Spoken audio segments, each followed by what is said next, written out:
नमस्कार दोस्तों, आज आपका फिर से स्वागत है हमारे इस YouTube channel the way to IAS में। फ्रेंड्स, आज जिस टॉपिक पे हम बात कर रहे हैं वह है डर्टी बॉम्ब के बारे में। ये क्या है?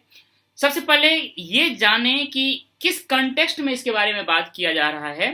तो जो रसिया है उन्होंने यूक्रेन पे यह आरोप लगाया है कि यूक्रेन रसिया के उस पार्ट पर, जो कि पहले यूक्रेन का पार्ट था, रसिया ने उस पार्ट को जहां पे कि रसियन भाषा बोलने वाले ज्यादातर लोग हैं उनको जो एनेक्स करके अपने में मिला लिया, उस पे यूक्रेन डर्टी बम से अटैक कर सकता है या इसको करने की तैयारी कर रहा है।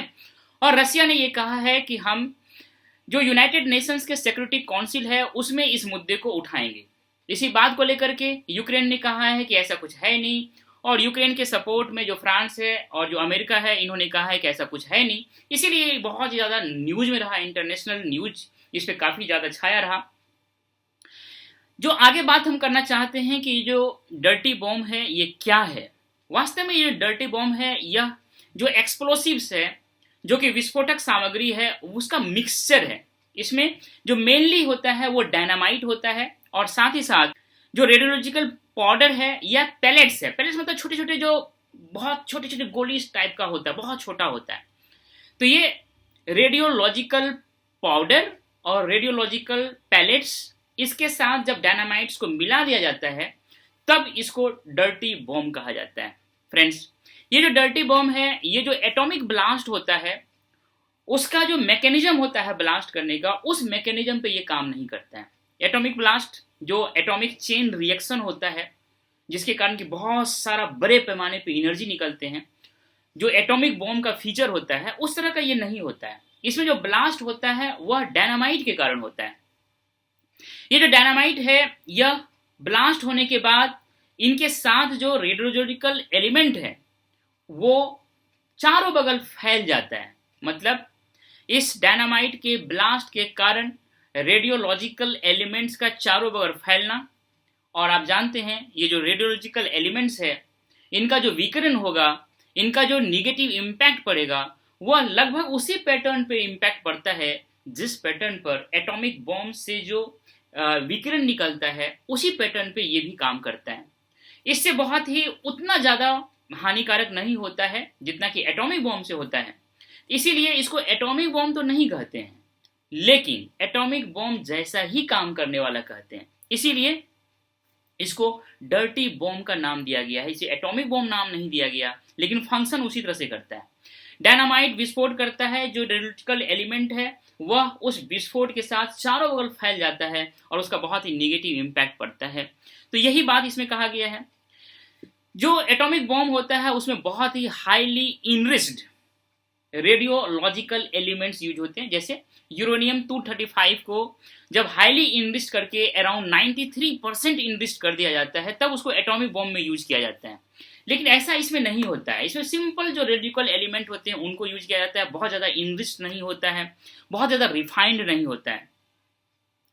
ये जो रेडिकल एलिमेंट है, ये ज़्यादातर जो कैंसर के हॉस्पिटल होते हैं जिसमें कि इस तरह का जो रेडियोथेरेपी किया जाता है, उसमें जो रेडियोलॉजिकल एलिमेंट्स यूज किया जाते हैं, वहाँ से इसको जो लिया जाता है। और जो रिसर्च जो लेबोरेटरी वाले होते हैं, वहाँ से ये सारे मटेरियल को उठाया जाता है, लिया जाता है। इनके लिए बहुत ज़्यादा स्पेसिफिक इनरिच्ड यूरेनियम जो होता है या अन्य जो रेडियोलॉजिकल एलिमेंट होते हैं उनकी ज़रूरत नहीं होती है।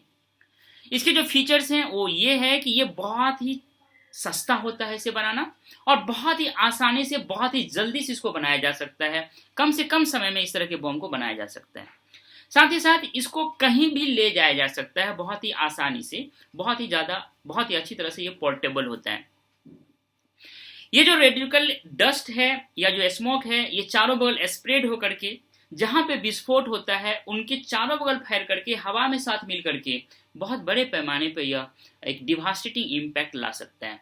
ये जो डर्टी बॉम्ब है, ये इसीलिए बहुत ही खतरनाक माना जाता है। ये इसको कोई भी यूज कर सकता है अगर चाह ले तो, क्योंकि इसके लिए बहुत ज़्यादा इनरिच्ड यूरेनियम या इनरिच्ड जो रेडियोलॉजिकल एलिमेंट है उनकी जरूरत नहीं होता।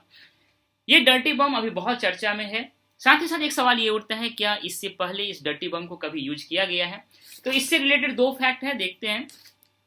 इस डर्टी बम को चेचेनिया का जो विद्रोही थे उस समय में, चेचेनिया एक प्रांत है जो कि वहाँ के बहुत सारे विद्रोही जो रूस के अगेंस्ट लड़ाई लड़ रहे थे, 1996 की बात है, उन्होंने इस तरह के बॉम्ब को बनाया था और उसको प्लांट भी किया था। और उसमें जो डायनामाइट है उसका यूज हुआ था और एक रेडियोलॉजिकल एलिमेंट था जिसका नाम था सेसियम 137, सेसियम 137 ये यूज किया गया था। इनको प्लांट किया गया था, लेकिन इनको विस्फोट होने से पहले ही डिफ्यूज कर दिया गया था। उसके बाद यूएस में और यूके में जो अलकायदा से संबंधित टेररिस्ट ग्रुप थे, उन्होंने भी इस डर्टी बॉम्ब को प्लांट करने का कोशिश किया था, लेकिन उसको पहले ही पकड़ लिया गया, उसको डिफ्यूज कर दिया गया। तो ये इस डर्टी बॉम्ब का इतिहास है, इसका हिस्ट्री है।